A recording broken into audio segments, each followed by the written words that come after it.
The subjects for which we got the most letters and phone calls and overall response on Alternative Views are the programs involving John Stockwell and the CIA and Gary Shaw regarding the Kennedy assassination. Well, hold on to your seats, folks. This is a special occasion because we have both of these gentlemen with us on Alternative Views. Gary Shaw, of course, is the author of Cover Up. He's been studying the Kennedy assassination for the last 25 years, and undoubtedly you've seen our 2 previous, or maybe 3 previous programs with Gary Shaw. John Stockwell, of course, was in the CIA for 13 years, got out, wrote his famous book, In Search of Enemies, and we've done, I don't know, anywhere from 35 to 40 programs with John. Well, on Alternative Views now, we're going to look at the Kennedy assassination from the aspect of trying to put together the conspiracy to kill John Kennedy. In our previous programs, we've demolished the Warren Commission report, so we're not even going to deal with that today. But we're going to try to reassemble, if we can, the whole conspiracy, very complex operation, and then also look at the cover-up that took place, because that was quite an operation too. There have also been a lot of books that have been written recently about the Kennedy assassination, and we're going to review those as well. So this, I don't want to take any more time with the introduction. I'm so excited about what we're going to be talking about.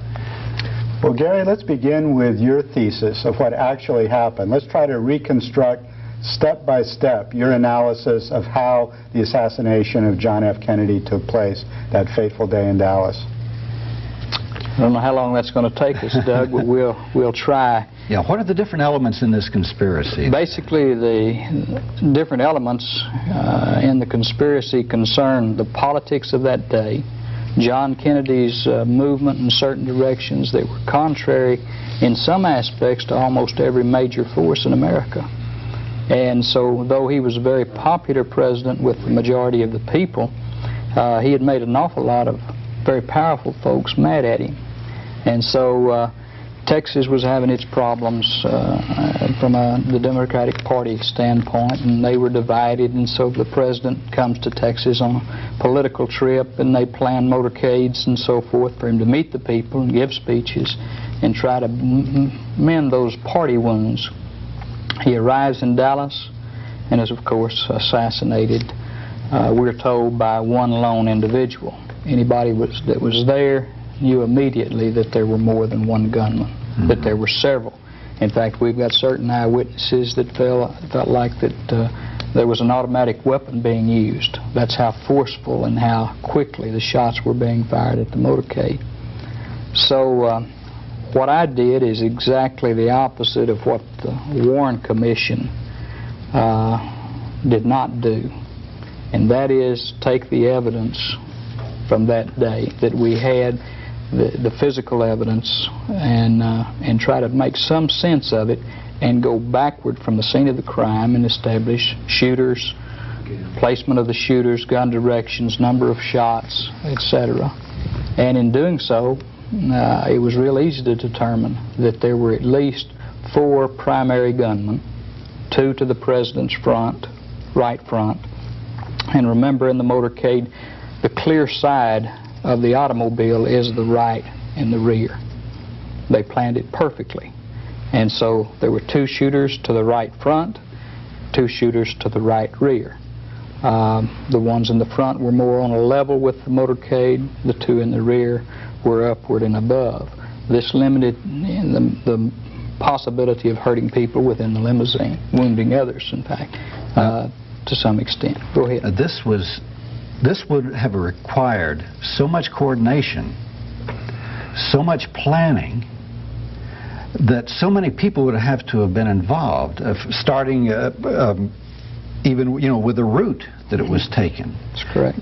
Whoever designed the route either had to been involved in the conspiracy, or the conspirators would have had to know the route sufficiently in advance to be able to plan it and to be able to train. On a previous program you said you think they probably trained with mock-ups and all of this.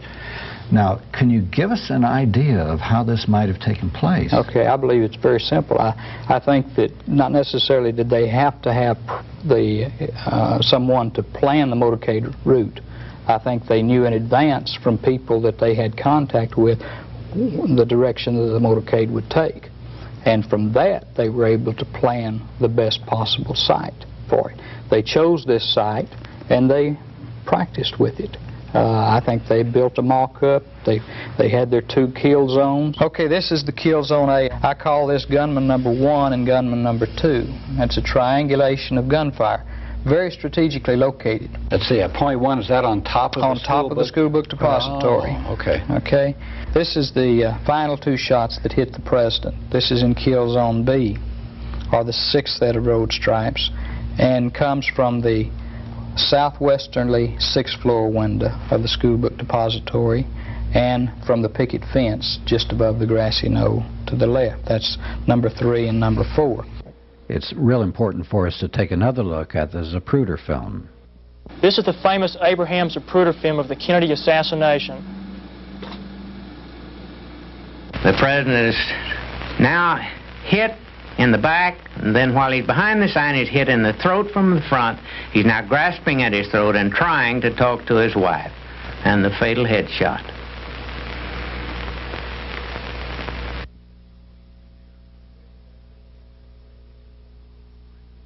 This is a blow-up of that headshot. The president is hit, now he's trying to talk to his wife, and he receives the fatal headshot. The president's reaction to the headshot can be seen more clearly with these enlargements. Notice that as the president is struck by the fatal headshot, his body is driven violently backwards.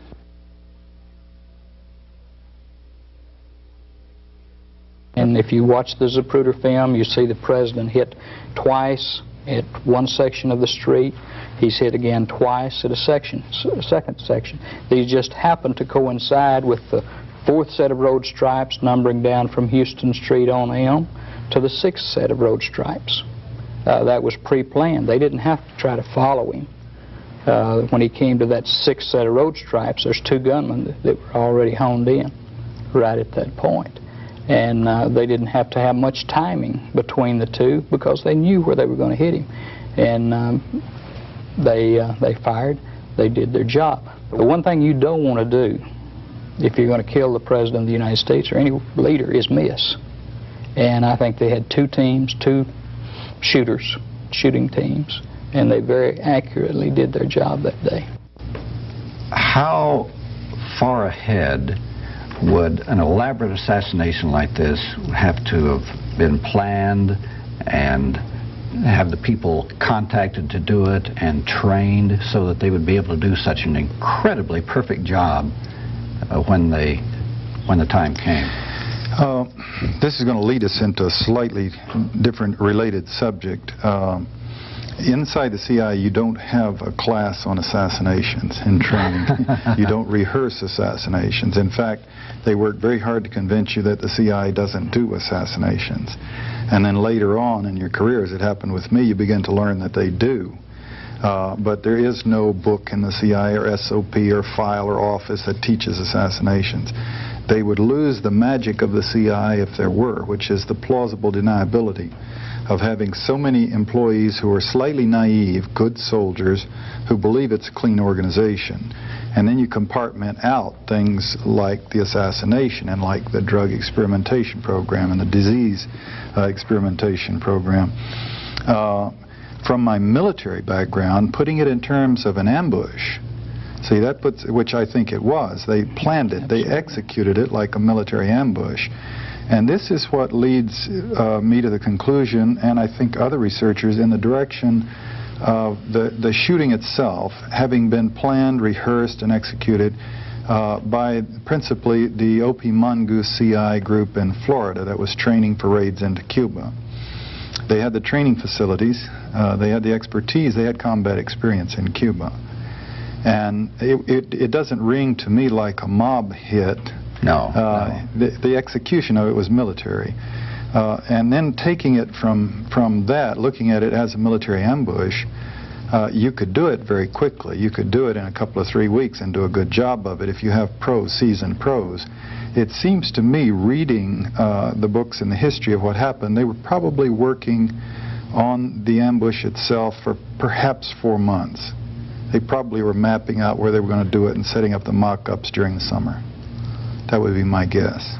Okay, so that was just a part of the conspiracy. We have the Oswald factor and the fake Oswald, or the other Oswalds, how many ever Oswalds there were. Now, some people believe that Oswald was part of the conspiracy. Some people say he wasn't. Some people say he actually fired a shot. Some say he didn't. But whether he did or not, the name and person Oswald, or people Oswald, was involved in a very careful planning, it looked to me, because we had Oswald showing up in Mexico City. We had Oswald here, a man named Oswald going from Miami to Dallas in a caravan carrying rifles. You mentioned in a previous program that an international, I think it was Swetra, an international killer, who also used the name of Oswald. No, it was a fellow from Texas, a young man from Texas that used the name Oswald in his gun running operations. Okay, that's right. Cuban Okay. exiles. So there would have had to have been this planning ahead of time also, either to have Oswald as the patsy or to have all these other various ways to set up to try to make somebody the patsy. So what is your feeling on this aspect of a conspiracy? I think naturally in the pre-planning of this thing, they had to have something that would throw the authorities off there in Dallas immediately. And Oswald became convenient because of his background as having been communist aligned. He went to Russia and renounced his citizenship and so forth, and he was a perfect one because, let's face it, in the United States and in Texas, we're ready to hate a little commie any day of the week, you know. And so when they were able to pick up Oswald, and he had good background. He had already been working with the Cuban exiles, we found out. He was also working as a pro-Castroite and passing out fair play for Cuba leaflets, etc. So he Which seemed like a cover-up itself. That's right. He's doing all of the right things, yeah. And his trip to Mexico is a mystery. It's still a mystery after 25 years. And we still don't know what he was doing. We do know this. Again, the CIA, John, plays a particular role in this that I still don't understand. And that is that they had cameras monitoring the Cuban embassy and the Russian embassy 24 hours a day. Front and back doors, I understand. In Mexico City. In Mexico City. And yet, they were never able to produce photographs, and this was film work, you know. They produced photographs of other individuals, and even a man who identified himself as Lee Henry Oswald, but never were they able to produce a photograph. When asked about it, they said the camera happened to be broken the 3 days that he was there, you know. So I don't know what to make of that. I do feel like if the real Oswald had done what the Warren Commission and the CIA and the FBI said that he did in Mexico City, that they would have had photographs and they would have pasted them on the front of every newspaper in the world. And because he was going down there, again, wanting to go to Cuba, get a visa to go to Cuba so that he could go back to the USSR. But don't many people think that that was the other Oswald that went to Mexico City, that was a dupe or a double? Again, you've got conflict. You've got his signature on hotel records that handwriting experts say are his. You've got eyewitnesses saying that the man that identified himself as Oswald was not the man they saw shoot Jack Ruby on television and whose picture appeared in the newspapers. So you've got, again, those conflicts that have never been reconciled, and we've not done it yet. I assume, is it possible that the CIA or even maybe the FBI, but the CIA has people who are so good at copying that they can sign somebody's name and it'll look exactly like. I'm sure they must have. So to have a receipt with Oswald's name on it could fool an expert if somebody wanted to do that. One possible scenario is that they sent Oswald down to Mexico City without him knowing what he was doing. They had some operation he thought he was part of to get him in the hotels and have him witnessed in the scene. Then they have their other person go in pretending to be Oswald in the embassy, and they don't have any photographs. You know, conveniently, the cameras were broken that day, and so there's nothing to disprove that it was Oswald who went into the embassy. What they came up with, though, that seemed to contradict it pretty flatly was the testimony of the Cuban consul and the people in the office who said, you know, the guy was 3 inches taller and totally different build and appearance. That's one possible scenario. Again, we can't prove it. The way I see this thing working, trying to make it understandable to me as I knew the agency and the people in the halls who people like myself and Ralph McGehee, for example, Phil Litchke, would never, you know, have remained in an organization that killed the president. I mean, we were patriotic, you know, and we were supporting the system, and the president was the commander-in-chief. And yet the organization clearly was involved. So you think of it in terms of compartmentation. You have this group down in Florida, which is not inside the building, bureaucrats, you know, wearing coats and ties and shuffling papers. Pretty wild people, a lot of them Cuban exiles, and passionately involved, taking chances with their lives, going into Cuba, killing people, and blending smoothly into the mob activities into Cuba. And if they were the ones that did it, as appears to be the case, they were quite compartmented from the activities in the building and all the rest of us. Then you start saying, well, how broad was the conspiracy? And I suggest that it could have worked this way. It wouldn't take that many people to actually plan and execute the killing, including setting up Oswald as a decoy, as a patsy. For the simple reason, if you take a total of 10 to 12 people there at the time of the ambush, Jack Ruby undoubtedly involved in running errands, working with them, and maybe a couple of other people in New Orleans and Houston, directed by the O.P. Mongoose connections from Florida, and you could do everything, you know, that I see having been done. You do have to have some kind of cooperation from the Secret Service to detour the presidential convoy.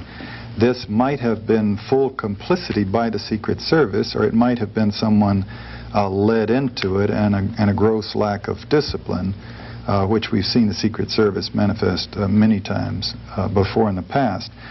But to make it work on a broader scale, the cover-up, you had to have an atmosphere where a broad segment of the government and the mob had agreed that somebody ought to kill the bastard, as you know, they saw it. And each segment that was involved in the cover-up had to have their own grievance against him, the president, which they did. So, one, they were hearing rumors that it was going to happen. Two, an atmosphere had been created where they condoned in advance that it would happen. It was okay to kill this president. They were kind of hungry for it to happen. So you have a relatively small group of people actually plan and execute the killing, and a bunch of other people standing by and just automatically saying it's in our interest to work a cover-up on it. And they had been fed some essential ingredients that would make a cover-up possible, on which to build a cover-up that seems to us, in retrospect, to have been pretty preposterous, of a lone assassin. Very small police force with limited resources would, in a serious investigation, would have immediately have turned up 100 things that were not consistent with a lone assassin. But just by throwing out the lone assassin, they were able to seize on that and build on that rather flagrantly, but successfully, to sell it to the public in such a way, and the rest of the establishment, so that no one was ever punished. But John, that sounds a lot like the book Betrayal by Robert Morrow, in which he tries to reconstruct as best he could, and he said that it was done with a renegade group of CIA people in conjunction with the Cuban exiles, but with the knowledge of the CIA up at the top who let it happen. It was done by these people, but someone up at the top had to know. But see, that doesn't mean the whole building or all 15,000 people had to know, but there had to be a thread going up to the top, and I've speculated a lot. You know, who was the chain of command? How high does it go? A lot of things seem to indicate that Dick Helms probably knew of it and may have been involved in the prior approvals and planning, or he may have been sitting there knowing, sensing that it was going on, but in the sense, you do a lot of things in the CIA without spelling it out to headquarters. They teach you to do that, what you don't put in writing. And the whole science of being a chief of station is to know what they want done and to make it happen, but without forcing them to say yes or no. And of course, where it gets tricky is if you misread them and do something they don't want done, you can wreck your whole career. So that's the subtlety of that business. So you could have these people in Florida planning this thing, Helms knowing that it was going to happen, but no one having put him, you know, on the spot where he would have to say yes or no or sign something. And then it happens. He clearly participated in the cover-up. How high was Helms at that? Was he director at that time in the CIA? Deputy director. Deputy director. Deputy director. In our previous programs, you indicated that you thought there were some foreign professional assassins, particularly Frenchmen, involved in this, or a Frenchman. Now, that they brought in to do the job, and then they got him out the next day. Now, how does this coincide with John's thesis that it was the Cuban exiles and their operation there? Among this conglomerate, this group of people that were participating in being trained by the CIA were mercenaries or soldiers of fortune from the corners of the world. And it was not unusual to find Frenchmen, Belgians, mercenaries, and so forth. So it would not surprise me if you're going to kill the most important man in the world at that time, and I see him as that, I think you would get the best trained men available. And it does not surprise me that the evidence leads toward some French mercenaries being used in this operation. I don't have any great problem with that, but I don't think that they necessarily had to have brought in a full team of shooters from Marseille, for the simple reason they had some very passionate people right on their own staffs. I could visualize a scene where some of the people like Orlando Bosch was saying, I want to shoot, you know, I want one of the rifles, and maybe some of the others, but they might have had a professional or two brought in, you know, as the nucleus of the thing. Is there a mafia connection that's plausible to the two of you? It is to me, simply because the mob was already operating within this program. The Operation Mongoose. The Operation Mongoose, and they had taken two of your higher-ranking mafia figures, Johnny Roselli and Sam Giancana. The Kennedys had gone after them. That's right. The mob's, one of its big bases of operations was in Havana before the revolution. And Fidel was cutting all that off, severing the ties, of nationalizing the gambling casinos that had belonged to Trafficante and other mob figures. And so in the war, the efforts to kill Fidel had been begun by the mob before the CIA approached the mob and said, let's kill Castro, for example.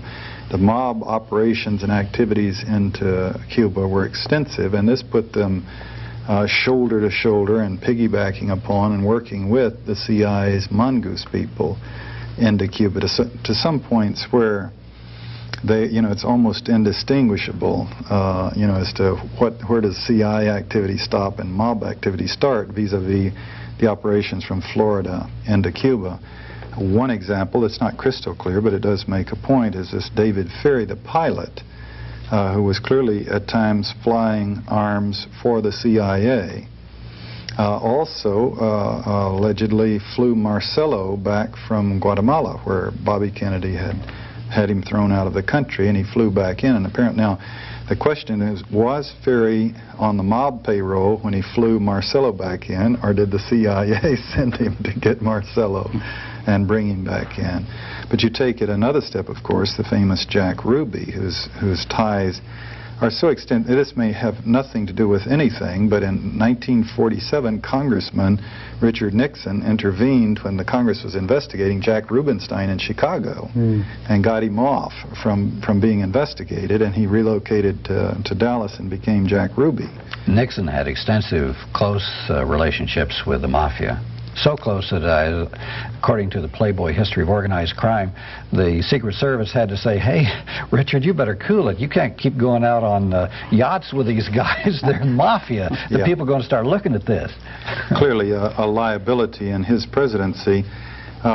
Getting into the detail, and there's several of these books that are out now where you can read Contract on America particularly, and some of the others about the mob activities in Dallas and how extensive they were. And bringing back to what we were talking about before, the setup, luring the president into the ambush, was the Secret Service involved? To my knowledge, we don't know. But we do know the Secret Service people out boozing it up until 5 in the morning, one of them, in a nightclub that was owned by a friend of Jack Ruby's. The night before the assassination? Yes. Close friend. Close friend of Jack Ruby's, a place where Jack Ruby ran, visited and hung out. Same girls worked there. Same girls worked there. And they were there, some of them until 2 or 3 in the morning, and one until 5 in the morning. And this was the President's Secret Service. Now, again, it could just be a very, very dirty, sloppy Secret Service operation, and they're hung over, and that might explain alone some of their very dubious, unprofessional conduct during the shooting. You know, basic rule, when the bullets start flying, you mash down on the accelerator and get out of there. And instead, the driver stopped and turned around and looked back for a while for some very precious seconds. That could just be people with heavy hangovers. Or it could be some corruption from the mob. Or maybe the mob's role was just take these people out and show them a good time and get them thoroughly drunk. Provide information also to the CIA or whoever the hitmen were. So you don't think the mob were part of the hit squad? In other words, it has more of a military CIA operation. Oh, I think they overlapped right into it. I see. Yeah, I think that the lines distinguishing from the mongoose people and their activities and the mob activities in Florida, in New Orleans, and Dallas through Ruby were probably indistinguishable. Ferry working for both, Jack Ruby working for both, indistinguishable. And you get into the question about how would they know what the exact route was. Well, you know, if they're boozing it up until 5 in the morning with Secret Service people, you can presume that the contact was very intimate and they knew a lot about what was happening.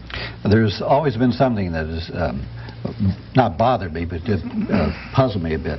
How far ahead of time did Oswald take that job at the school book depository? About a month? It was about a month, a little over a month. About a month. So if he was part of the conspiracy, they would have had to know what the route was a month ahead of time, would they not, if they were going to plant him as the patsy? And I wonder even if the trip was scheduled that far in advance. Yes, the trip was planned that far in advance, and probably the motorcade was on paper. And the one key ingredient there to knowing about the motorcade is Jack Ruby's close relationship with the Dallas Police Department. He went as he pleased among them. They came to his club. They were treated royally.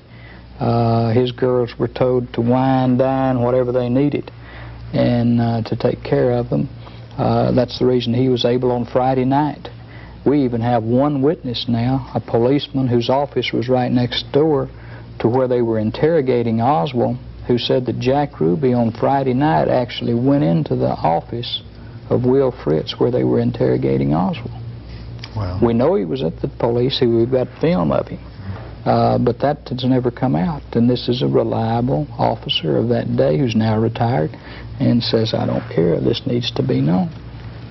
The route then, was that selected by the local police or the Secret Service, or selected by the local police and then approved by the Secret Service? Because it was against all regulations. Basically, the record is this, that the Secret Service were taken by Assistant Chief Charles Batchelor at the time, who was in charge of the motorcade.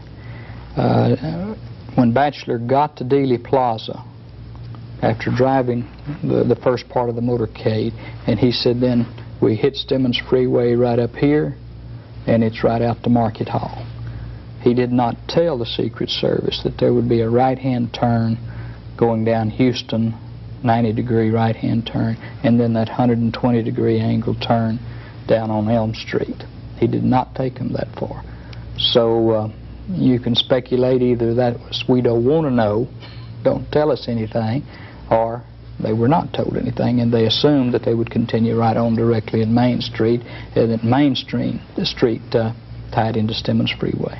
And once again, you could either say this is part of the conspiracy or this was part of the people who were incredibly incompetent. Mm-hmm. But you find this all the way through. So that, all the way through.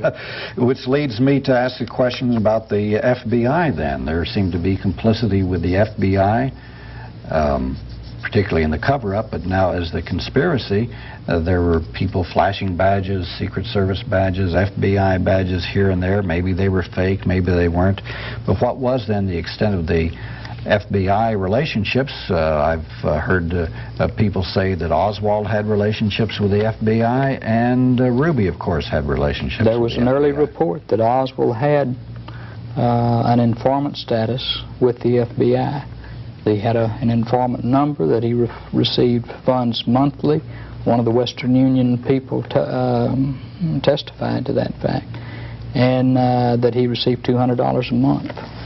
And his informant number was like S-172. In other words, they get real specific.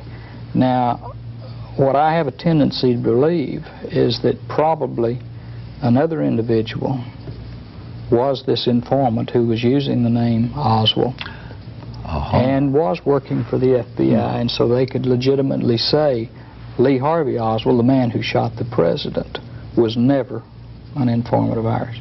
But this other man who was being used, and I think all of the evidence points to some type of either bureau involvement or intelligence involvement, even if it's a low echelon involvement of Lee Harvey Oswald. It's like Senator Schweiker said, the fingerprints of intelligence are on every move that he made back in that period of time. FBI or CIA? Or one or the other, or Defense in Intelligence Agency. We had a number of, so that's kind of the way I have approached it. It does not have to be. And the FBI had already destroyed a note, that the Oswald had brought up there. Well, on Oswald, do you think he was a patsy or a participant? My best guess is that he had absolutely nothing to do with the shooting that day. I think the evidence would prove that out in a court of law.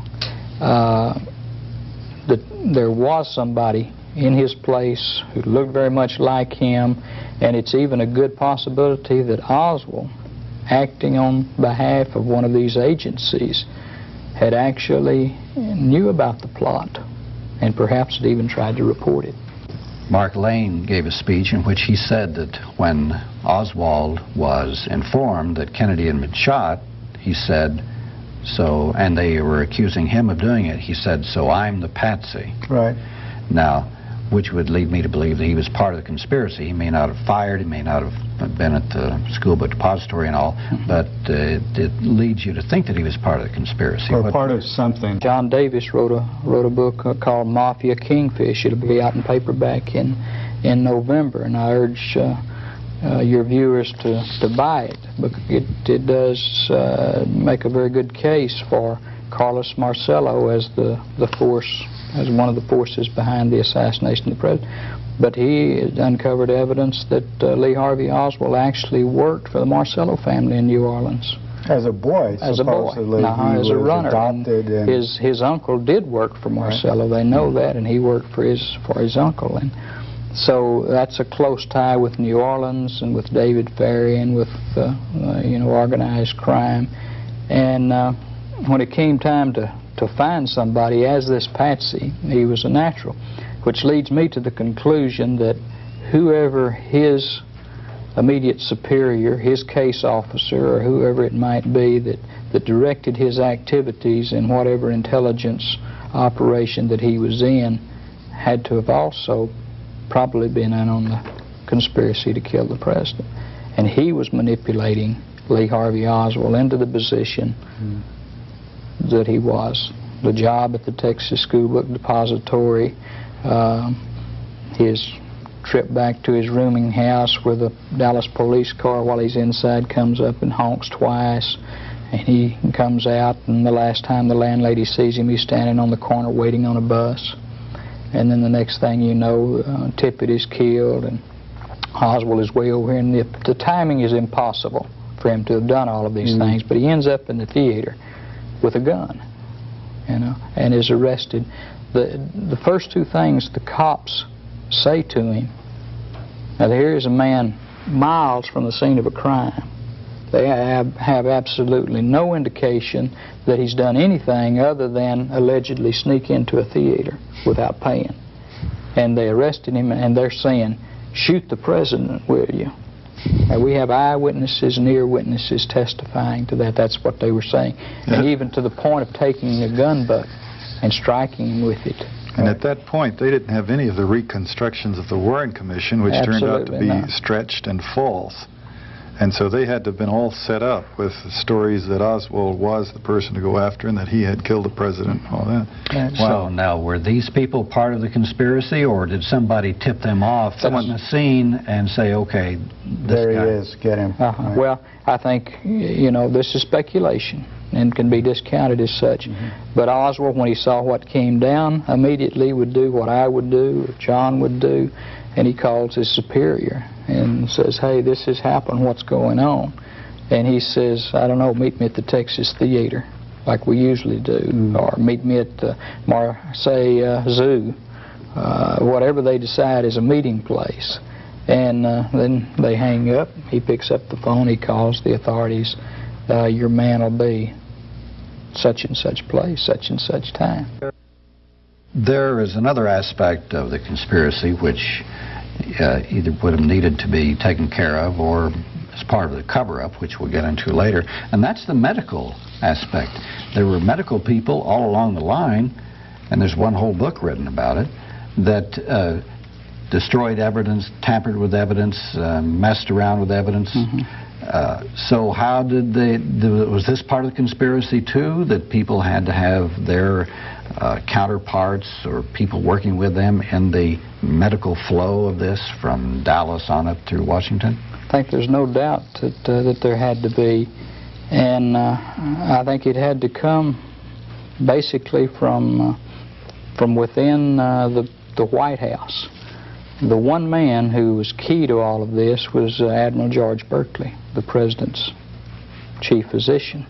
He was with the president at Parkland Hospital. He was with him on Air Force One. He was with him at the autopsy, and he ordered the autopsy surgeons at that point not to do certain things, very valuable things, like not to probe the back wound so that they could determine its track and therefore the direction and angle of the shot, not to probe the throat wound. Certain things had been done to the president's body. Henry Hurt, and this has gone missed by most people, Henry Hurt called Dr. Berkeley, and Dr. Berkeley said, yes, there was a conspiracy. This was in 1975. And he indicated that he would be willing to talk to Mr. Hurt. When Mr. Hurt got back to him, he was very angry, very adamant, and said, I will not talk, forget I ever said anything. Wow. And that is in his book, though, and he has got it on recording. His original statement is, yes, that there was a conspiracy. And it would have had to start right at Parkland Hospital, because that's where the magic bullet, the pristine bullet that did all the damage but came out without a trace or remark on it, that was found on a stretcher. So it had to have been, the medical aspect would have had to start there as far as the cover-up goes. Well, it was a military-controlled operation completely, and I think you've got to ask yourself the question: if this happened, how would Robert Kennedy fit into this? Why would he keep his mouth shut, etc.? And we learned probably about 6 or 7 years ago that one of the first people that Robert Kennedy called was one of the very top Cuban exile leaders, a fellow by the name of Harry Reese Williams. That's Harry, R-I-R-U-I-Z, I believe. Reese. Williams. And he told him that, hey, one of your guys killed the president. And that's not a pro-Castro act, that's an anti-Castro act. And you have to ask yourself, well, why didn't Robert do something about it? I think immediately they realized that the same group went to Dallas that they were sending to Cuba. And when they realized that and realized that those tracks would come right back to them, they had to say, stop. We've got to cut this off now. And they did do that. Let's clarify that. They in that case being... They, in that case, being Robert Kennedy, yeah. the people in the White House, Dr. Berkeley, orders directly to Dr. Berkeley. I think J. Edgar Hoover and the Central Intelligence Agency had already seen what would happen if they didn't. So they chose the lone assassin. The cover-up had to have begun before the assassination. Setting up Oswald as a patsy was prior planning, and that pristine bullet in the hospital, the bullet had to have been prepared, and someone had it there to drop it on the site. Hoover apparently began to give orders the same day, that they should focus on the lone assassin and, prove he did it. So he was clearly poised to react in a certain way. He didn't have to take a couple of days to think about which way it was going to fall and take, an expedient solution. He had a position on it beginning immediately. Yeah. Now Kennedy, Robert Kennedy, his position, he was disempowered the moment the bullets started flying in Dallas to all practical purposes. His power was his brother, the president. His brother is killed. Johnson is the president. Bobby Kennedy lost his power base at that point. It seems to me he was obviously very bright, and he'd been priding himself in playing hardball for a long time. He obviously knew the risks of this vendetta he was waging against organized crime. He must have thought about his own vulnerability and his brother's. And it seems to me he immediately began, okay, get my head down and emerge eventually as president, and then I'll resume the fight with some muscle to make it happen. And this is the only way I can explain why he was so relatively quiet about what had happened. He knew he could be knocked off unless he became president and had the power to do something about it. The whole Kennedy family, including John Kennedy's immediate family, bought the lone assassin thing. Well, publicly they did. I really wonder if Robert did. I doubt it. I doubt it. You could not be an intelligent person and buy into that thing as it unfolded. No, I mean, but this is part of the cover-up too, to put this face before the American people. But before we get into the cover-up, I'm not sure we're going to have time to get into that. Maybe we'll have to wait till the next program for this. But getting back to this conspiracy, we're talking about an enormous, well-planned conspiracy with people in the Secret Service, perhaps, in the medical arenas, local police, the mob, the CIA, the FBI.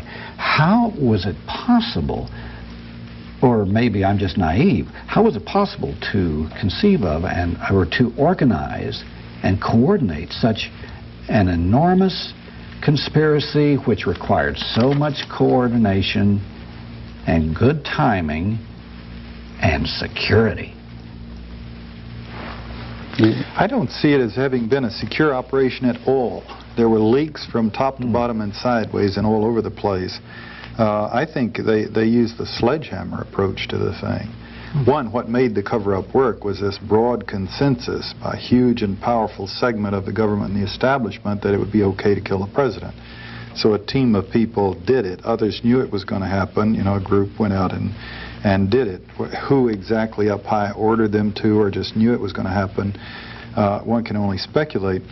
But they started killing potential witnesses very quickly, whistleblowers, people who had different contradictory bits and pieces of the thing very quickly. And the word gets out pretty fast if you're in a situation like that and witnesses are dying. Eventually, according to the High Treason book, they count 49 people that they name who were involved in one way or another who died violent or mysterious deaths. And then they allude to 7 more here and 7 more there. So a lot of people dying, and the military putting its, for example, in the medical establishment, the autopsy, all of this done in military facilities, the military putting the word down that anyone who broke ranks and spoke out would be courts-martialed. And then you have a certain complicity from the press. Lots of stuff published about it, but essentially the press eventually went along with the cover-up and began to feed and play and support the lone assassin theory. So it wasn't secure at all. There were people all over the place talking about it, but the establishment decided they were going to buy the cover-up and cooperate with it and kill people who could have blown it wide open. The Warren Commission, of course, was flagrant and heavy-handed, but in effect successful. Its selection of witnesses, for example, as it reworked the evidence around the autopsy and the body, not calling any of the nurses or doctors in Dallas to go up and testify and say where the wounds were and what the condition of the body was when they examined it, for example. This narrowed it down to fewer doctors that they could absolutely control, that they could put on the stand. And they could easily be intimidated. Some of them were quiet then, and they've begun to speak out now and say this is not possible. What, in your best guess, is the scenario that happened? Who actually shot JFK, and who actually was behind it? Basically, you go back to the politics of that day, and John Kennedy was doing things in Cuba that had angered organized crime to the extent that he had made promises that they'd have the Cubans would have Havana back, which meant the casinos would open back up, prostitution would flourish, the Las Vegas off the coast of Florida would be blossoming again, and narcotics traffic would have its easy flow, and the good times would be back. He reneged on that promise. He reneged at the Bay of Pigs and alienated the Cuban exiles to the point of bitter hatred. You read books like Peter Wyden's Bay of Pigs, and you see that they say if they'd had a gun and could have gotten to him, they'd have killed him that day, that the air support didn't come in at the Pigs Bay invasion. So you see that little group, and you see that they have already got in operation an assassination apparatus. They have documented 8 attempts on Fidel Castro from this CIA group. Fidel Castro says there's 24, I think. And they're curious that it only took one attempt for the President of the United States. It only took one, so you wonder how serious these attempts really were. But you take that grouping right there, and when John Kennedy reneged on everything that he said after the missile crisis, and he promised Khrushchev that there would never be an invasion of Cuba if they'd pull those offensive missiles out. Then the handwriting, I think, was on the wall at that time, and there was vengefulness involved, there was money involved, there was power, and that turned an apparatus that it was already trained and in operation and turned it to Dallas.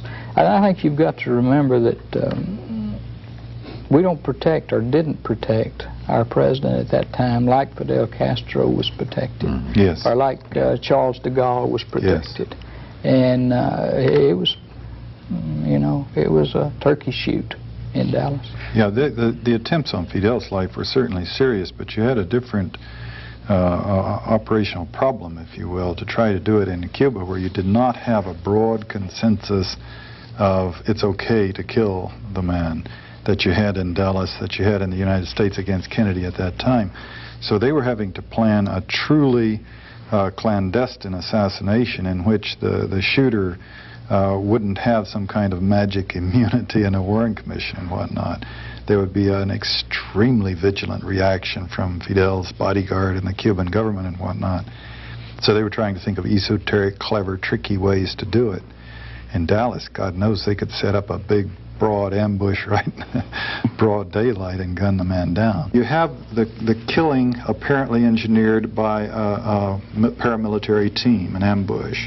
Perhaps a small bunch of people with a few supporters in New Orleans and Dallas actually engineered the hit, others knowing about it, but the cover-up brings a lot of other very powerful and big groups into the conspiracy.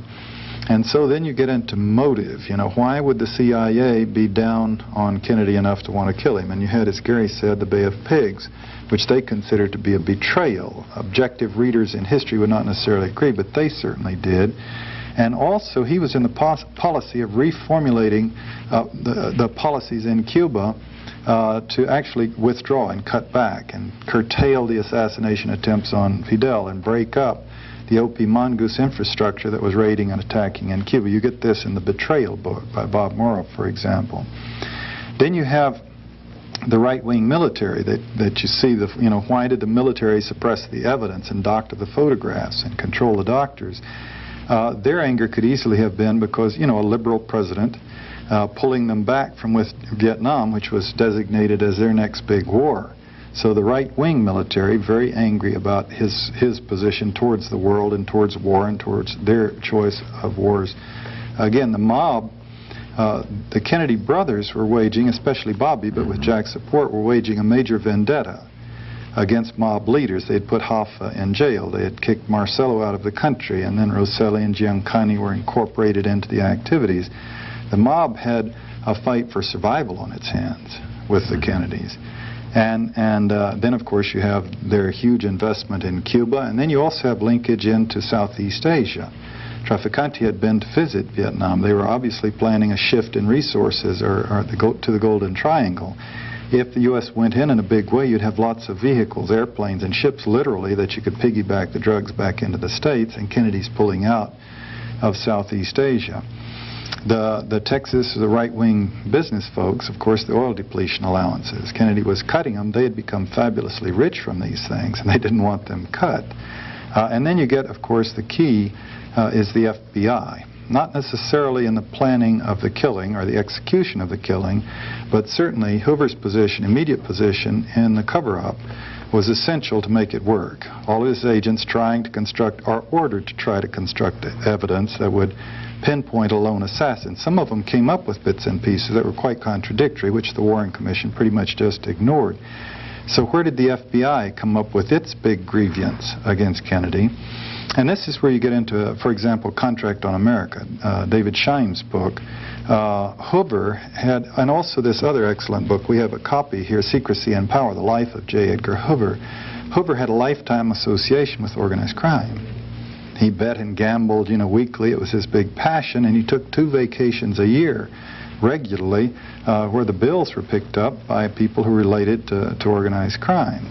And he maintained throughout that organized crime was not a problem, not a factor in our society. Didn't exist. Didn't exist. No, the mafia didn't exist. The mafia didn't exist. And so he's in a position, from that position and that history and that involvement, his relationship with the mob, and then, of course, his hard right-wing stance, period, across the board, what you had all of these people faced with a very dynamic, effective, liberal president who promised to be in office for 4 years and then 4 more years, quite possibly followed by his brother for 4 years and maybe 4 more years, and God knows, Teddy after that. I mean, they could see a real dynasty moving. All the polls were showing that they had no chance whatsoever to win in the electoral process. And this is the reasoning where people come up and say it was a coup d'etat. This right-wing shadow government faced with, each element with their grievance against Kennedy, and this bottom underlying agreement that he was a liberal, doing everything wrong from their view of the world, wanting to get rid of him. They couldn't wait for an election. They wouldn't win an election anyway. So the only way they could defend their interests would be to eliminate him, thereby at the same time establishing very clearly to subsequent presidents and senators and congresspeople about who really controls the power in this country and what the bottom line is when you start taking positions that could damage their interests. Well, we've talked about the conspiracy. On our next program, we're going to talk about the cover-up and also some of the new books that have come out recently with John Stockwell and Gary Shaw. Will be with us. Can't wait for that one either. So stay with us for our next program. This is the second in our 2-part series of our continuing series of studying the Kennedy assassination. Our last program was with John Stockwell, former CIA official, and Gary Shaw, author of Cover Up. We talked mainly about the nature of the conspiracy to kill John F. Kennedy, this very complex conspiracy that took place. Well, on the program this time, we're going to talk mainly about the cover-up and how that has continued to today, until today. except for a lot of books. And speaking of books, a lot of books have been written recently. We're going to review some of these books. Who was actually involved in the cover-up, and what steps did it take? The cover-up had to be initiated early on. In other words, it had to be pre-planned. For instance, if you're going to plant certain evidence to point the finger of guilt to a party or an individual, then that evidence needs to be manufactured ahead of time. And so probably this was done when the site was chosen, the alleged patsy was chosen, and the modus operandi was all chosen and picked out and so forth. And early on they had done that. The cover-up actually went into place at the time of the shooting, and that we find that there's conflicting testimony concerning the way the alleged sniper's nest appeared at the time it was found and later on. In fact, we have at least 4 and probably 5 official photographs of the sniper's nest, this 6th floor southeast corner of the school book depository, where the boxes are arranged in 4 different positions. We don't know today which is the right position, because early on there was the changing of them. The hulls from the rifle, the original officers that saw the scene said that they were laid side by side there. Later on we get photographs and they're scattered like they would be if it was a bolt-action rifle was used. So these things began early on and had to involve not all of the Dallas police, but maybe one member, or somebody in a position to manipulate this sort of thing. Somebody who had access to the 6th floor of the Texas School Book Depository, was close to Oswald, and later on, this cover-up, it had to go into the upper echelons. Some of it, I think, was conspiratorial, pre-planning, and went to the highest echelons of our government, and some of it was of expediency. Couldn't there be 2 aspects of the cover-up, or maybe 2 different cover-ups? One is the pre-planned conspiratorial cover-up. They knew they had to cover up evidence, medical, ballistic, other types of police-type evidence. But then when you got to the higher level of the Warren Commission, the mass media and all that, that was another cover-up that continues to today, and that may be of a different nature. Totally different nature. And that's what I mean by that cover-up by expediency, and I'll talk about that. Well, but I want to bring out the first one first, then we'll talk about the one thing in particular I think is very important to remember in this, that in all likelihood, and again this is speculation, but I think it's pretty sound speculation, in all likelihood Oswald was never supposed to leave the Texas School Book Depository alive. Had he not left alive, had he been killed there, with the evidence already planted, he's dead, never can say a word, they killed the little commie rat, open and shut case. Isn't this typical of operations of assassinations, where you have somebody and he's the assassin, then you kill him right quick? It's typical of mafia. Why did he get out? How could he have gotten out then? That's an interesting Obviously he didn't do as they supposed he would do, or and when he did, and he made contact with his principal, and so they had to plan 2 or had to go into effect. Had Plan 1 done its job, we had not had the extreme cover-up that we've had to have because of it. And I think that's a big point. I had not really explored that before, but if he had been, they burst in on him and someone shoots him, and his body's there with the evidence in the window with a rifle, with the boxes with the bullets, then all of the confusion that must have caused them some anxiety wouldn't have been necessary. And the ruby and all the mysterious things that happen that can only be explained in terms of a damage control and a prolonged and increasingly sloppy conspiracy. Now, we talked about the cover-up of medical evidence in our previous program. We know from the 2 programs previous to that, which you did with us, of a lot of cover-up and destruction of evidence by local police and by the FBI. First, let's talk about the local police. What type of cover-up occurred there? Okay, I think some of it, again, you would have to have somebody in a position to be able to buy them, so to speak. I think there was cooperation, for instance, in allowing Ruby to have full run of the police department and be able to get in the position in which to shoot Lee Harvey Oswald, to allow the evidence to be manufactured, to be altered, to be destroyed, and all of the things that happened. There had to be some complicity on the part of that. Some of it also, I think, had to be by expediency. And what I mean by that, let's just say you're Nick McDonald, for instance, and you're a policeman that's several years of service, and suddenly you're cast into the limelight because you're the one that goes into the theater and you slap Oswald up beside the head, and you're the man responsible for capturing the assassin of the President of the United States. Friend, I don't care what you found out after that. You're not going to tell anybody. You know, you want him to be guilty. You know, this is your moment in history. And I believe a lot of that took place. Also, if you go back and ask the policemen right now, which we have done, they'll tell you real quickly that they were told to shut up. By whom?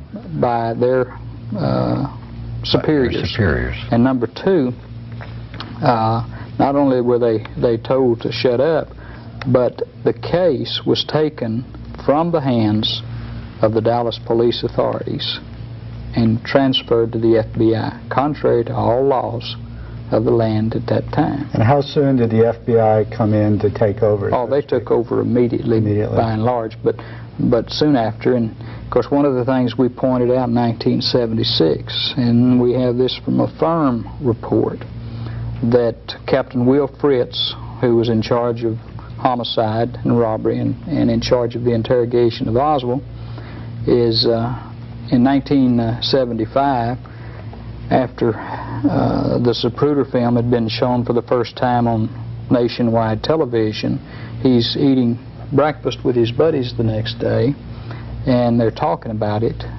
and he just almost stops in mid-bite, and he says, well, probably all of this is going to come out now. He said, but I'll tell you fellas, this is a group that he always ate with.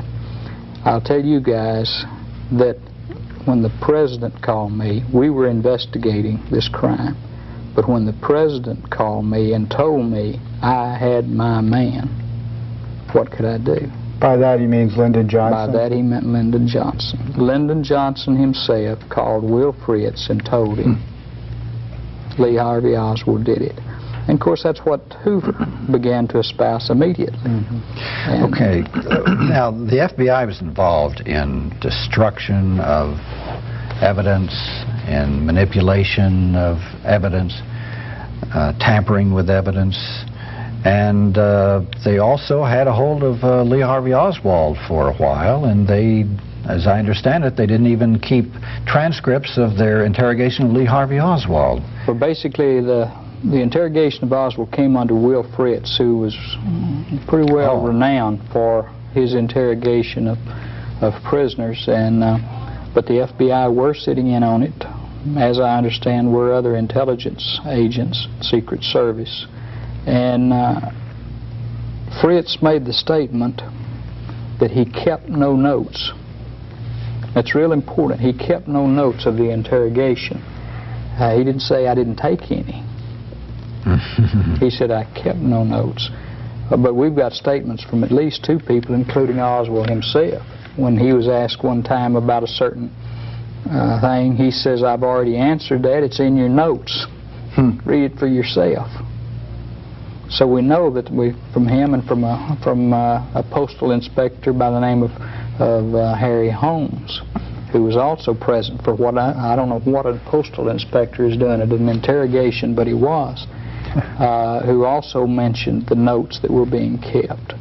But they've never turned up. And so we don't know what Oswald was saying during the hours of his incarceration and before Jack Ruby shot him. But the Dallas police were not as derelict, I think, in the evidentiary stages as was the Federal Bureau of Investigation, because some of what they did, I find hard to believe even now. Gary, one of the big aspects of the cover-up has to do with this grassy knoll theory. The Zapruder film, many eyewitnesses immediately after the shooting said that they saw and heard smoke and bullets coming from the opposite end of Dealey Plaza from where Oswald was supposedly shooting him. And the Zapruder film saw Kennedy's head go in two directions. How did they cover up this grassy knoll theory? Who was responsible for that? Was that police, FBI, or how did this cover-up take place? Basically, it had to take place in this way. The Warren Commission totally relied on the FBI. Some from the CIA and some from the Secret Service and other intelligence agencies and investigative agencies. But basically what the FBI fed them, that's what they used. So that the FBI, completely, they didn't say that there were no witnesses who said the shots, but there were no reliable reports of shots anywhere other than the 6th floor of the Texas School Book Depository. One of the funny things about that is they publish still frames, frame by frame, of the Zapruder film in the Warren Commission volumes. When they get to frame number 312 and 313, which is the time of the president's fatal headshot, then he takes and reverses those frames afterward. I say he. They are reversed. And they're finally caught. But then they have the tendency, is what you do if you're following them, it has a tendency to completely negate the backward head movement of the president upon being shot. That's in the Warren Commission report. That's in the Warren Commission I understand volumes. And he wrote a letter, of course, when they found it, and said it was just a printing error. All of those frames, and that's the only two that are out of order. So it's this kind of thing all the way through. I thought the FBI had done that. They doctored it up. Well, they were responsible for it. They were responsible. But they also swallowed a lot of other evidence, didn't they? Oh, yeah.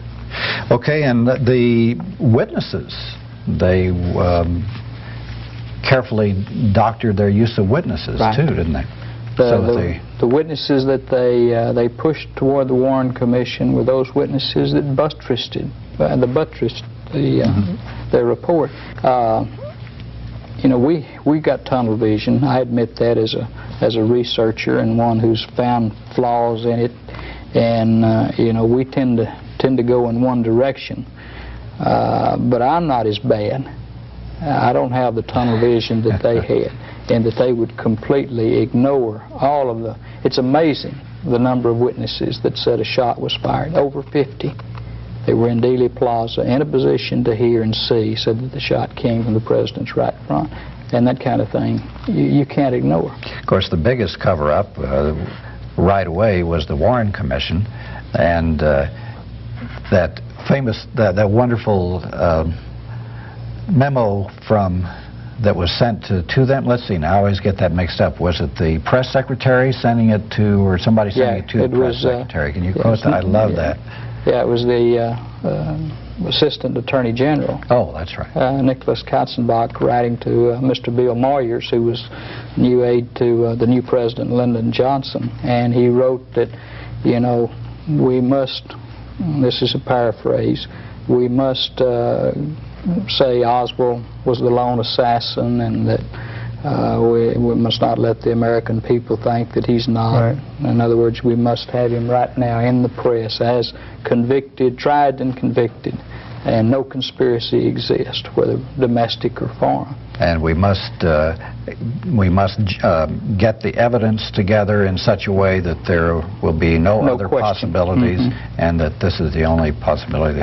Well, it's funny. So that means the cover-up was immediate right up at the top. Now, why somebody had to make this decision that this had to be covered up immediately at the highest level? I think that had to come from the highest level. When the Warren Commission came together, and this is just a little sidelight, when they came together, their first initial meetings, first thing they got was an outline. And a part of the outline, now this is before they've done any investigation, is Oswald as the assassin. That's one of the major breakdowns in their outline. They've already, before they've investigated and looked at the case, decided that they're going to, and here's all the items, the subheadings underneath their outline as to why Oswald was the assassin. Now that had to come from the FBI because they'd already issued their interim report and supplementary report to that and said Oswald did it and did it alone. When the committee came together, they made note of that. John, what are your feelings on this? It's one thing to have an assassination of a bunch of people getting together and killing the president, but then immediately at the highest levels of the government and the establishment, the Warren Commission was made up of people from the bedrock of the American political and economic establishment, John J. McCloy, Allen Dulles, etc. And these people immediately say, it's Oswald and that's it, and then they do all this big cover-up. What are they trying to cover up? Well, there is no way that a fair investigation could have been in fact conducted by the people that were on the Warren Commission. No. President Johnson selected that committee obviously with great advice and input. So you start with him. You know, we just said that it started from the very top. The president's supposed to be at the very top. What did he have to gain and lose in terms of the Kennedy killing and the cover-up? Now, it is debated about whether or not he might have engineered it, you know, so he could become president and whatnot. I don't see that really. No. But although God knows his political career was very, very dirty, and there are some bodies lying around. But also his ties with the mob, as apparently, if you read David Scheim's book, you know, many, if not most, of our top political leaders have mob contacts. It may even be a situation where the mob has such muscle and influence that you can't really be a top leader without the connections with the mob, or at least a laissez-faire relationship with them. But in any case, Johnson, like the others we mentioned before, is faced with being permanently eclipsed by John Kennedy. Johnson wanted to be president. He could never become president as long as Kennedy was around. Kennedy's dead, he's president. I don't think he necessarily engineered the killing, but he certainly benefited from it very greatly. He could have spent his entire presidency presiding over an investigation of the conspiracy to kill Kennedy, or he could get the thing behind him as quickly as possible and go on with his life and his presidency and his place in history. Now, as he did it, his place in history had to do with the great social revolution in the United States that he engineered, and the Vietnam War, which is tragedy that he engineered, and it had very little to do with the Kennedy killing, a cursory sweep it under the rug. So he leaped immediately. He was obviously predisposed to leap upon the lone assassin, get the thing behind him, and go on with his life. You go to others, Allen Dulles. To put him on that committee, he was obviously a mortal enemy of John Kennedy. He was the person in the CIA, the famous director who really was responsible for the Bay of Pigs fiasco, even to the detail of arranging to be in Puerto Rico giving a lecture when the landing happened so that he would have plausible deniability, which meant he wasn't there to persuade the president to do this or that. He was hiding out down in Puerto Rico. And he got fired. You know, his place in history, to mind you, he had been involved in great manipulations during and after World War II. He had a great sense of his own role in history, behind the scenes perhaps, but nevertheless making and breaking presidents all over the world.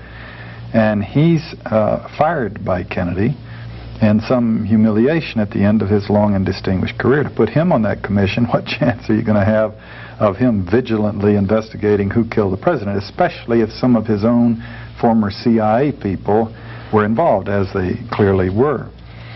Gerald Ford, others on the committee were strong historic allies and protectors of the FBI. And as we said before, J. Edgar Hoover had a long lifetime association with organized crime. And the FBI director who gave the orders to focus on the lone assassin. In some ways, if The cover-up seems so crass and flagrant, and yet if you understand the workings of the government, they generally come up with party lines.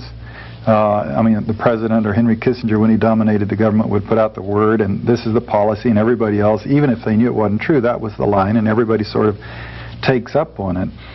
The admirals, the generals that passed the word down in the Bethesda Medical Center and Walter Reed Hospital that, you know, people better not speak, they wouldn't have to be calling on the phone to the admiral, for example, saying, be sure that the autopsy is done this way and this way and this way to make the cover-up work. They wouldn't present it that way at all. They would be saying, look, we want to make sure that this lone assassin, they've already caught the killer. We want to make sure there are not a lot of wild rumors and people agitating around the nation. And Johnson gave them some useful cover stories. He said, if I investigate this thing vigilantly, we may have to go to war with Russia, implying that the Russians might have done it.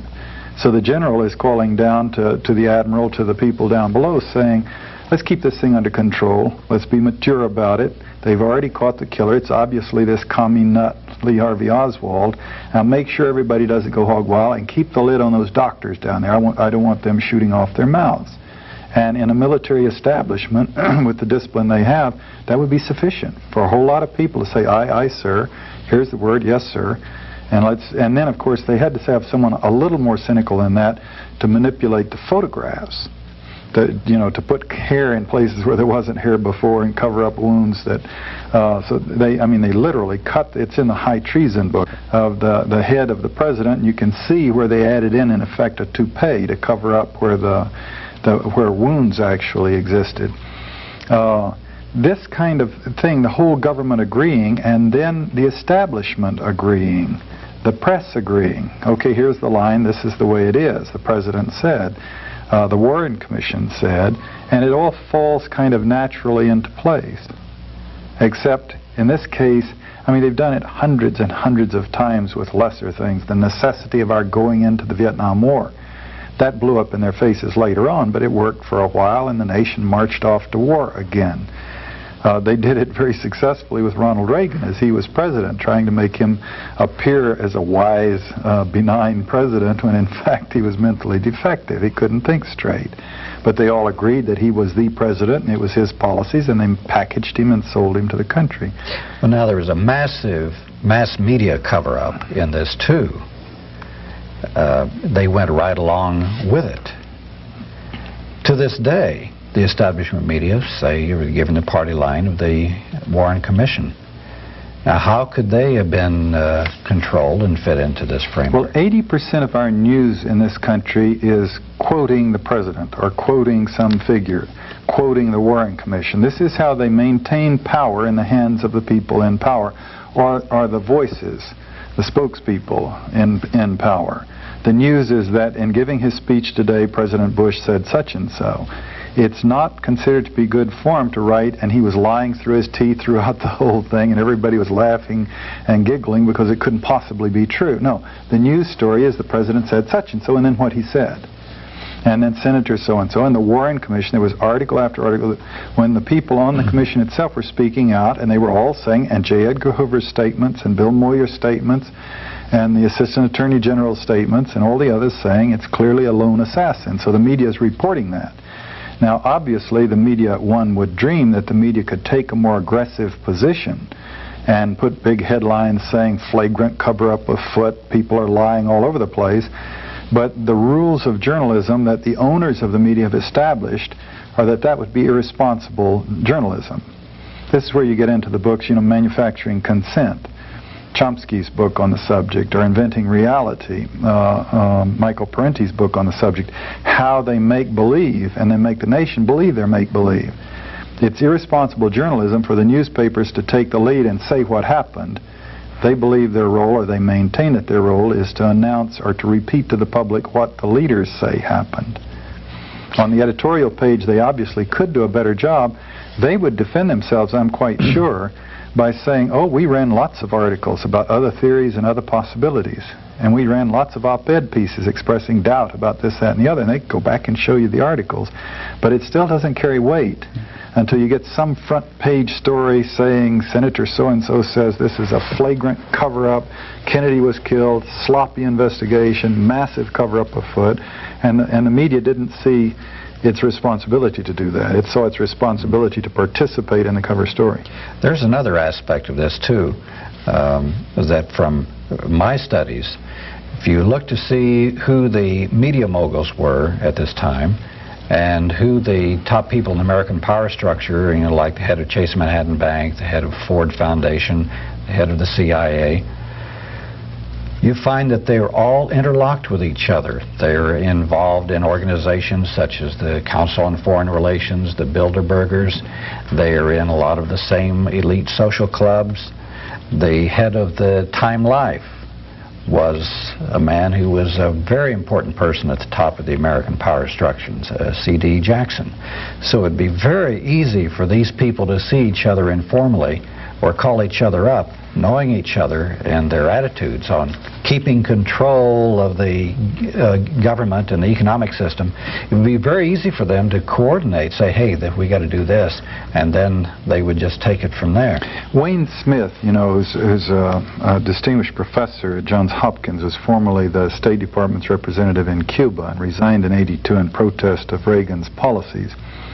Lifetime career as a diplomat vis-a-vis the U.S. and Cuba. And not long ago, during the summer, when I was reading some of these books, we were talking on the phone. He said that their feeling back then, at the time of the killing, was that the nation was simply not ready for the awful truth, that the fabric of society couldn't tolerate it, couldn't accept it.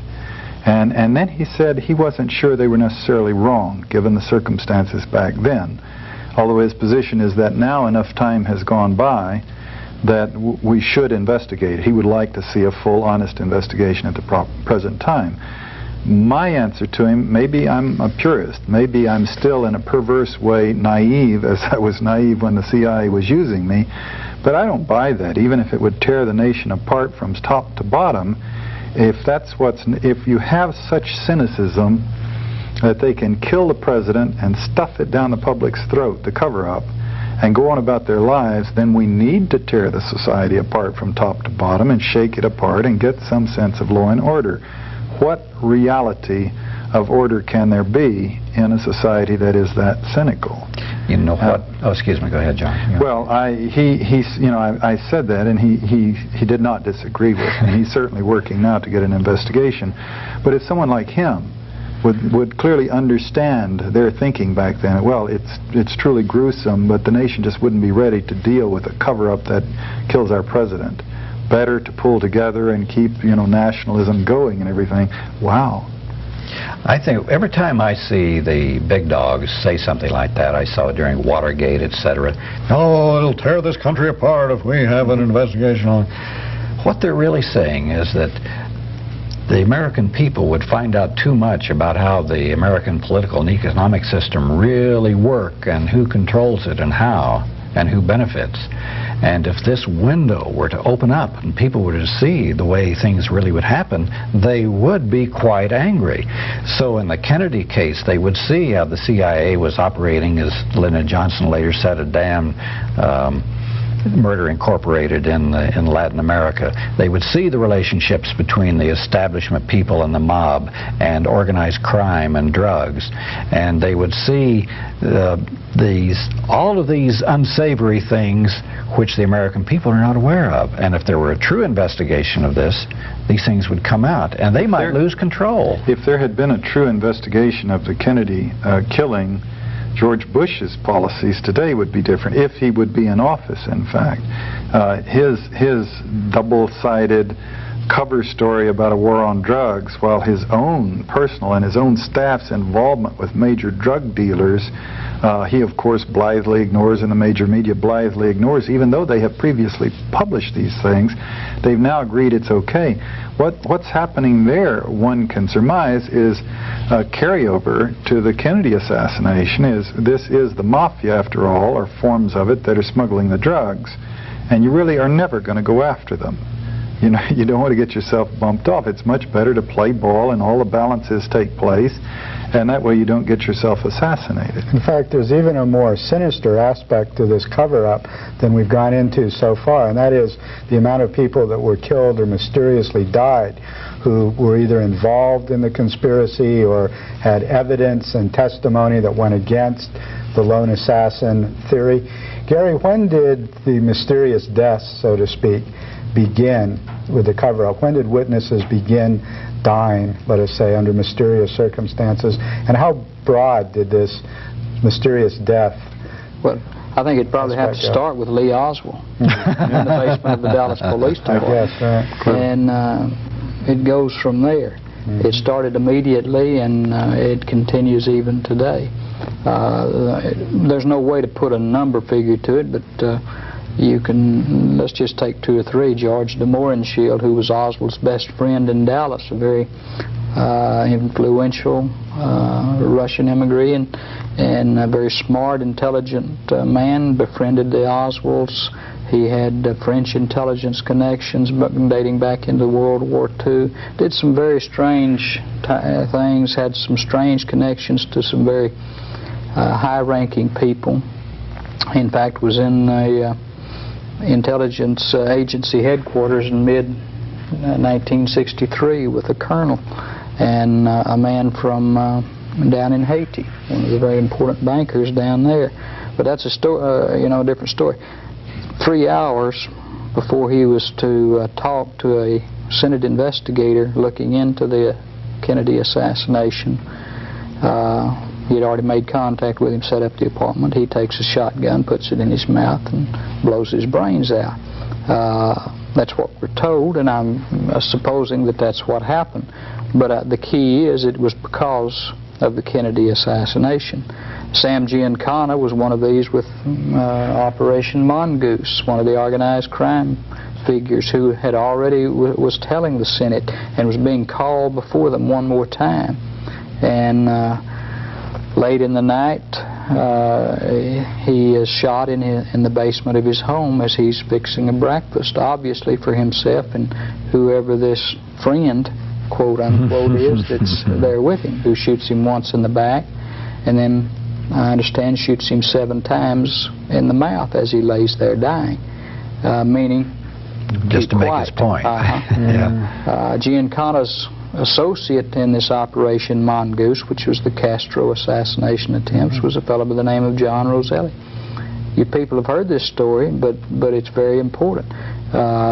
He's been talking about all of the things surrounding the Castro attempts and the John Kennedy assassination, and suddenly he ends up floating up out of Key Biscayne, Florida, in a 55-gallon drum. He's been cut to pieces and stuffed into it and left there for dead.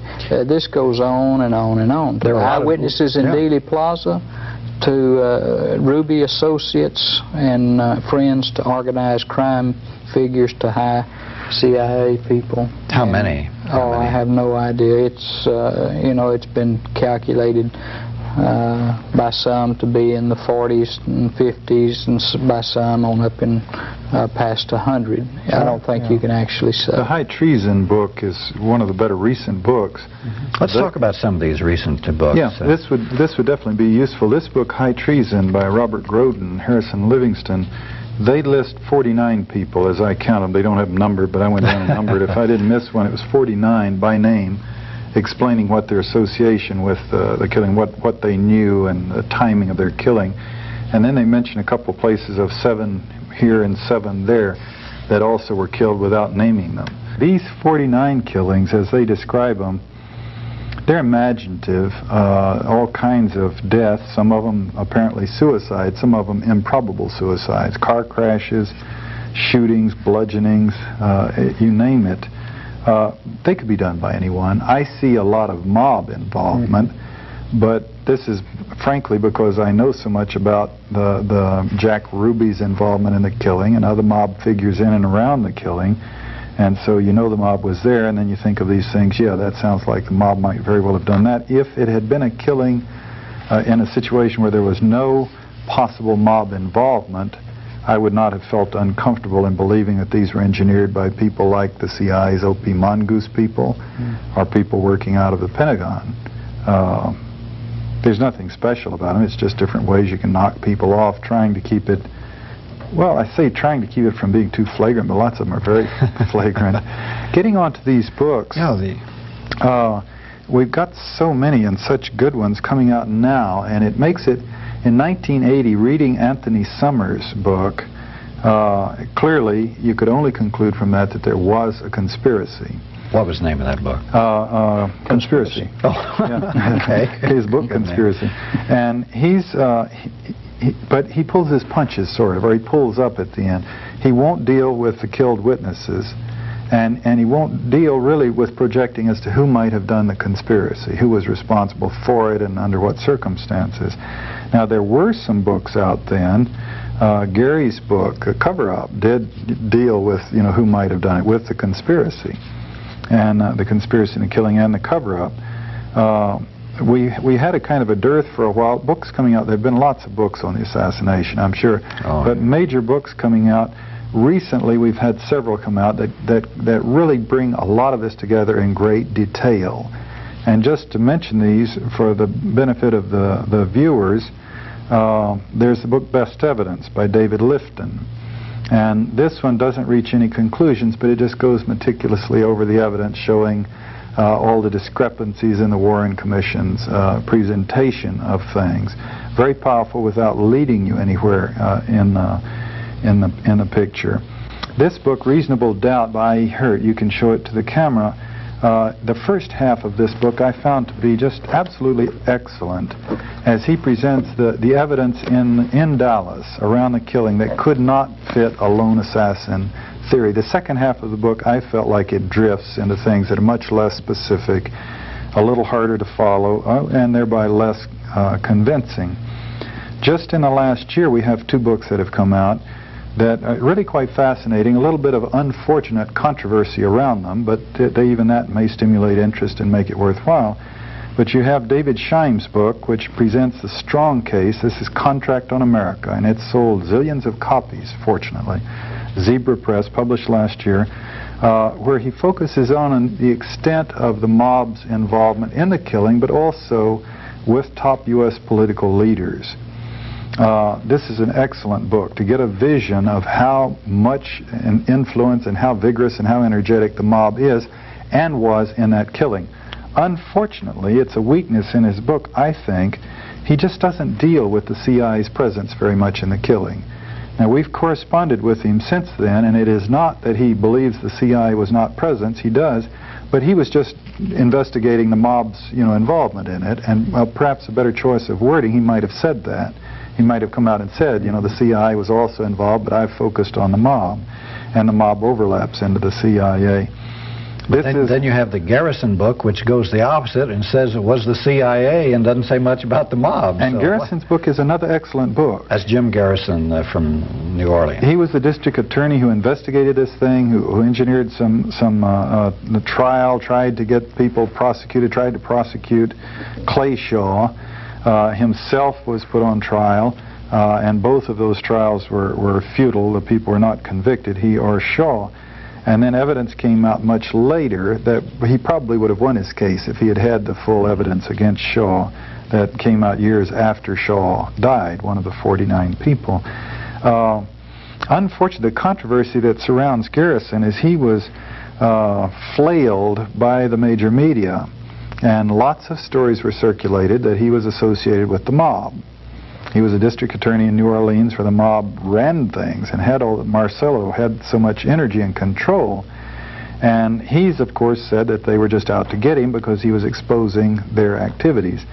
Unfortunately, for his case, for his credibility, he has a shot in this book to clarify his position vis-a-vis the mob.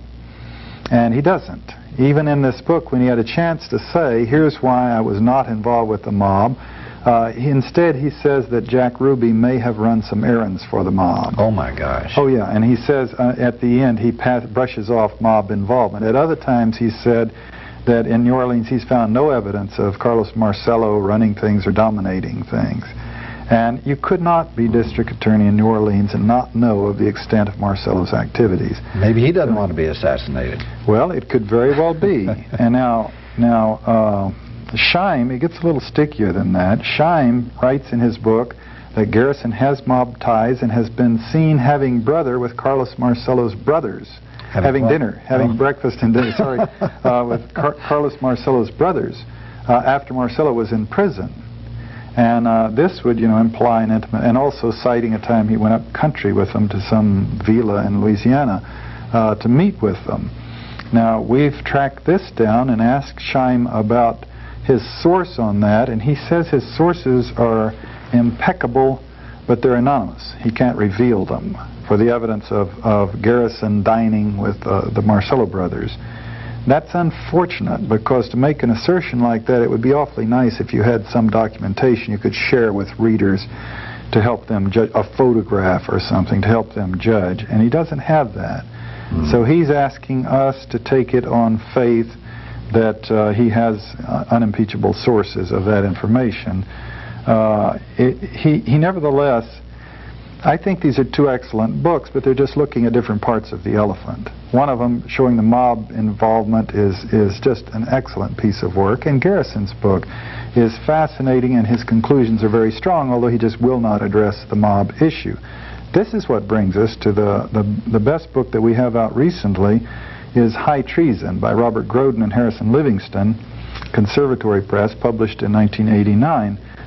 They put it all together.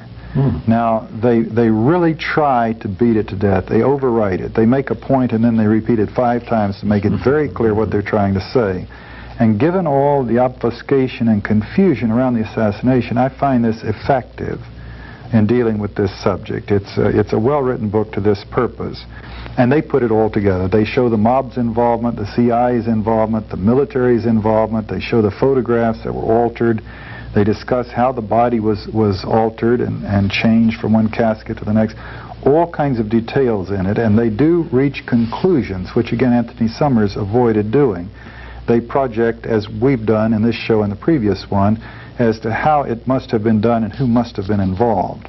And they conclude, as we have, that the CIA engineered the killing itself, the ambush, and the cover-up was the result of a broad conspiracy, if you will, cooperation between the FBI and the military and the CIA and the Warren Commission and the White House. They tend to, if you'll permit me, they tend to gild the Kennedys in a way that I would not do. They really idolize them and attribute to them no evil and no remarkable weaknesses. And what role do they attribute to the mob in there? You didn't mention that analysis in the High Treason book. It deals with the CIA's involvement and with the mob's involvement and shows the relationship between the two. And did they get that right? Because no one previously had explored the way that... Did they also go into the Operation Mongoose story? Yeah, they go into it, although, yeah, they go into it convincingly. They could go into greater detail, they could explore it further, but they go into it, and it's a very convincing book. And Gary, what do you think of There's another book that ought to be mentioned, and that's John Davis's book called Mafia Kingfish. Right. And it concerns Carlos Marcello, the New Orleans mafia chieftain, and takes the same position as Scheim to some extent, but more detail, more evidence, and very convincing in that area. High Treason, Robert Groden, it ought to be made known, he is the same Robert Groden that did all of the fine work on the Abraham Zapruder film, the original optically enhanced, and had the intestinal fortitude to get on the Geraldo Rivera show and show it on national television under threat of lawsuit and everything else you can think of, and showed it to the American people, and was a great boost to the American public's awareness of what was going on here. To what extent does it correspond with your own research? I would point out a slightly different take on this? No, I would point out that he brings out some new evidence in it. He's one of the first to publish, by the way, the new best evidence book, as well as his, publishes for the first time the black and white photographs of the president's autopsy. Now, a lot of people are going to cry, oh, that's just terrible to do that. The only reason it's done is because what the evidence shows from those autopsy photographs makes a liar out of the previous investigations one more time. You should show the viewers the J. Edgar Hoover book, Secrecy and Power. Oh. It's a book that's excellent. It's restrained. They pull their punches. They don't talk about the fact that J. Edgar Hoover stole $1 million from the American taxpayer. He was a thief. But they do make it clear, and you read that in conjunction with the Contract on America, and you get the extent to which the mafia is involved with our leaders. J. Edgar Hoover, a lifetime involvement with organized crime while denying that it existed in the United States. And Lyndon Johnson and Richard Nixon's involvement with organized crime, and even the Kennedys' sort of alter ego involvement with them. Although they were after them, they also had involvements with them. Sharing mistresses. Sharing mistresses, for example. Gary, we've seen on TV Uncle Walter Cronkite on PBS coming out with a program that was absolute whitewash of the Warren Commission, and they didn't look at anything else. They just tried to make it appear credible. And then Jack Anderson had a rather strange thing where he said it was Castro who did it, and the reason they did the cover-up was because if the American people knew that it was Castro, that they would have been aroused and up in arms, and they would have wanted the United States to invade and destroy Cuba, and then that would have brought Russia into the war, and then we'd have had World War III.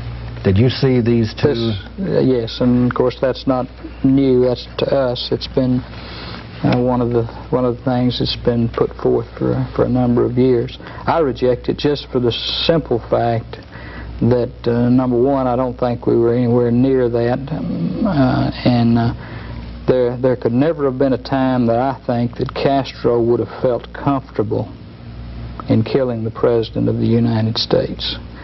And so I reject that, and I certainly don't think that there was enough to that for him to have the power, or his causing that to be done, and he have the power to cover up, or cause to have the cover-up perpetrated for all of these years. Gary, getting back to this high treason, do they speculate there on who the actual hit team was, to the extent that you do, where you point to some of the people that could have been actually involved in the assassination? Do they go that far? No, they do not.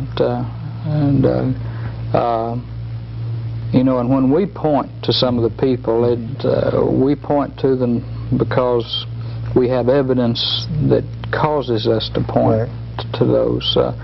For instance, on our last show that we did together, we looked at a man by the name of Charles Harrelson, who's a well-known assassin, hit man, and who had already confessed to not only killing a federal judge in San Antonio, Texas, but also he said at the same time, I also killed President Kennedy. Others have confirmed the fact that he was not lying, and that he has been for a number of years, even as a young man. He was about 25 in 1963. Even as a young man, one of the top qualified assassins in the United States. So I don't find it unusual.